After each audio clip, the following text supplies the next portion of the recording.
Baik, selamat siang. Pada kesempatan kali ini, saya akan mempresentasikan mengenai DHCP V4.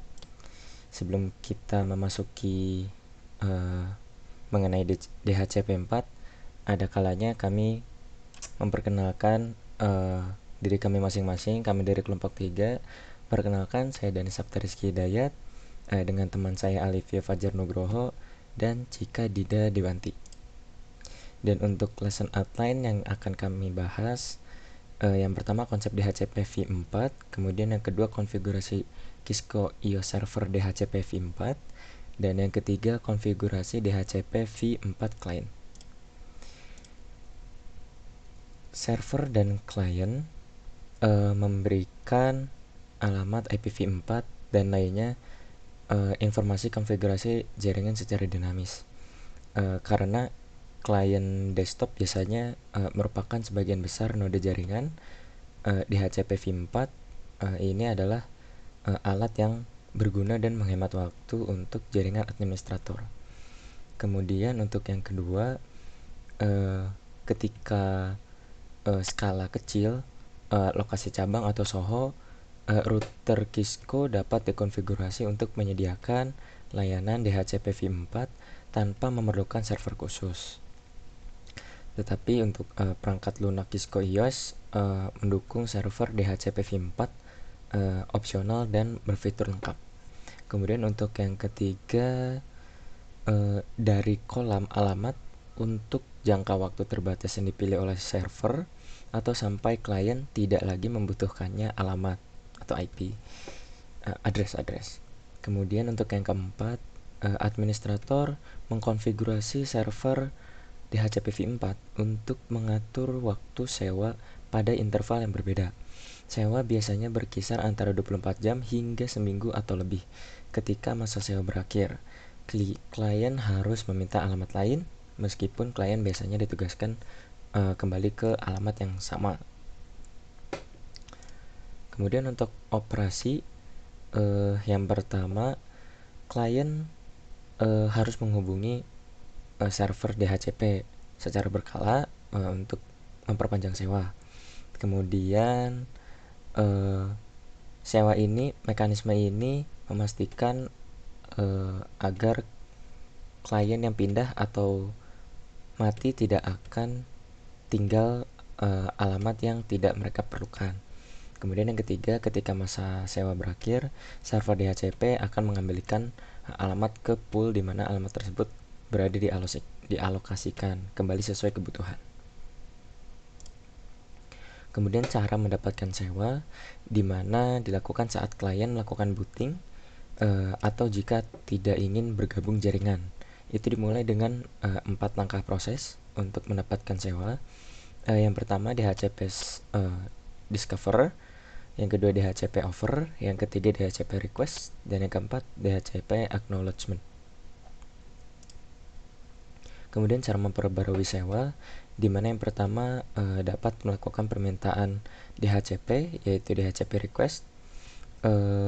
Sebelum masa sewa berakhir, klien akan mengirimkan pesan DHCP request langsung ke DHCP v4. Kemudian jika sebuah DHCP tidak diterima dalam waktu yang ditentukan jumlah waktu, klien menyiarkan yang lain DHCP request sehingga salah satu dari DHCP v4 lainnya server dapat memperpanjang sewa. Kemudian untuk pengakuan DHCP dilakukan saat menerima pesan DHCP request. File server memverifikasi informasi sewa dengan mengembalikan DHCP. Kemudian konfigurasi Kisco iOS server DHCP v4. Dan terdapat langkah-langkah yang diperlukan untuk mengkonfigurasi server Kisco iOS DHCP v4 ini.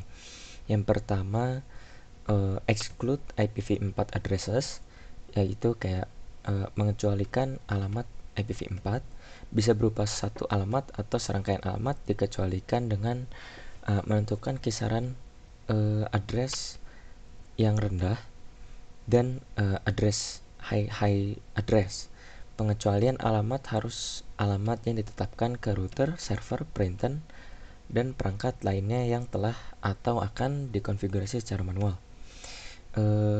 Mereka juga dapat memasukkan perintah beberapa kali. Perintahnya adalah IP DHCP excluded address, low address dalam kurung buka kotak, high address tutup kotak. Kemudian yang kedua, memspesifikasi menentukan nama kumpulan DHCP v4.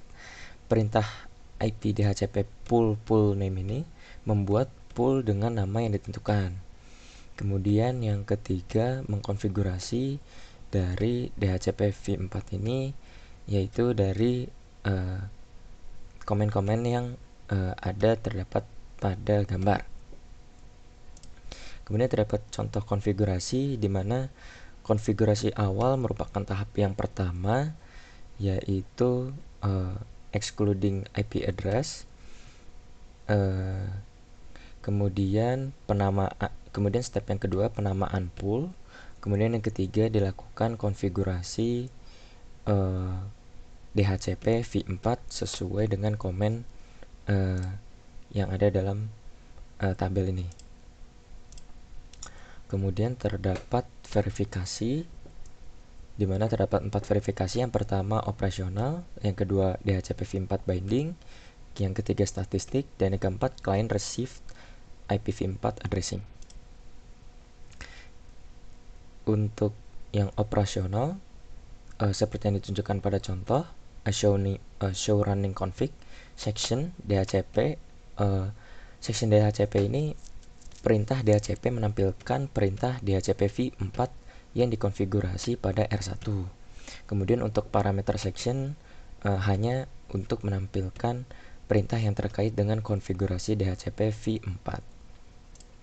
Kemudian untuk binding, seperti yang ditunjukkan pada contoh, pengoperasian DHCP v4 dapat dilakukan verifikasi menggunakan perintah show IP DHCP binding. Perintah ini akan menampilkan daftar semuanya pengikatan alamat IPv4 ke alamat MAC yang telah disediakan oleh layanan DHCP v4. Kemudian statistik, di mana hasil dari statistik ini digunakan untuk memverifikasi bahwa pesan sedang dikirim atau diterima oleh router. Ini perintah menampilkan informasi hitungan mengenai jumlah DHCP v4 pesan yang telah dikirim dan diterima. Kemudian terdapat addressing, di mana sintaksnya ipconfig /all ketika dikeluarkan pada PC1 menampilkan parameter tcp/ip seperti yang ditunjukkan dalam contoh. Kemudian terdapat disable Cisco iOS DHCP v4 server, di mana menghapus ikatan DHCP atau menghentikan dan memulai ulang DHCP layanan memulai ulang DHCP layanan. Dan melakukan ini dapat mengakibatkan duplikat IP sementara ditugaskan pada jaringan. Untuk sintaks yang digunakan no service DHCP dan service DHCP. Kemudian terdapat DHCP v4 relay, di mana jaringan ini biasanya berlokasi terpusat, seperti biasanya server ini menyediakan layanan DHCP, DNS, TFTP, dan FTP untuk jaringan. Klien jaringan ini biasanya tidak ada subnet yang sama dengan server tersebut. Untuk menemukan server dan menerima layanan, klien sering menggunakan pesan siaran.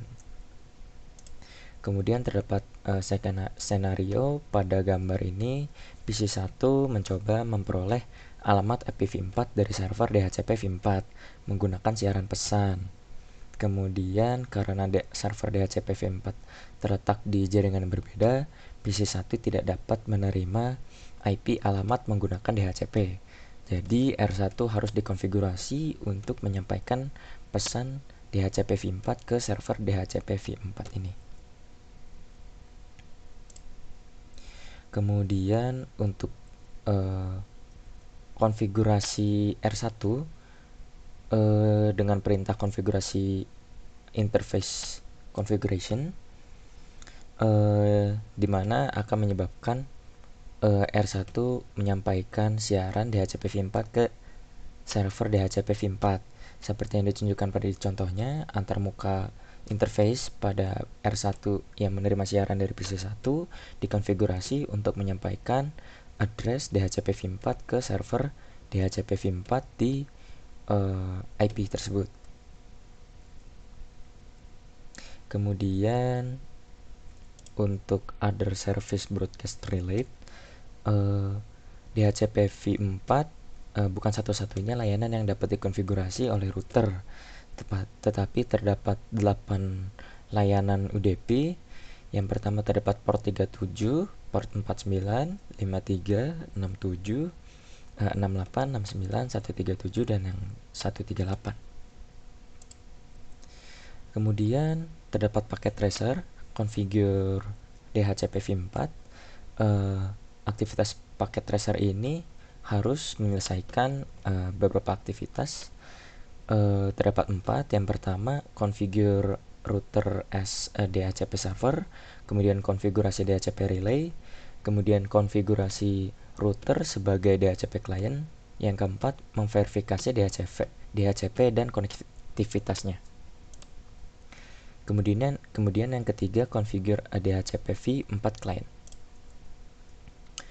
Biasanya router Cisco di kantor kecil atau rumah, SOHO, dan lokasi cabang harus ada dikonfigurasi sebagai klien DHCP v4 dengan cara yang mirip dengan komputer klien.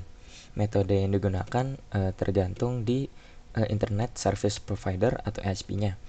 Tetapi dalam konfigurasi yang paling sederhana, interface Ethernet digunakan untuk menyambung ke modem kabel atau DSL. Untuk mengkonfigurasi interface Ethernet sebagai klien DHCP dapat menggunakan perintah IP address DHCP interface mode konfigurasi. Kemudian untuk gambar yang terdapat di sini diasumsikan bahwa ISP telah dikonfigurasi untuk menyediakan IP kepada pelanggan tertentu. Kemudian untuk contoh konfigurasinya, di mana untuk mengkonfigurasi interface internet sebagai klien DHCP, gunakan mode konfigurasi antarmuka IP address DHCP perintah seperti yang ditunjukkan pada contoh. Konfigurasi ini mengasumsikan bahwa ISP telah dikonfigurasi memberikan informasi pengamatan IPv4 kepada pelanggan tertentu. Kemudian untuk show IP interface G0/0/1 ini adalah perintah untuk mengonfirmasi bahwa interface sudah aktif dan alamat telah dialokasikan oleh server DHCP v4. Kemudian terdapat router as DHCP v4.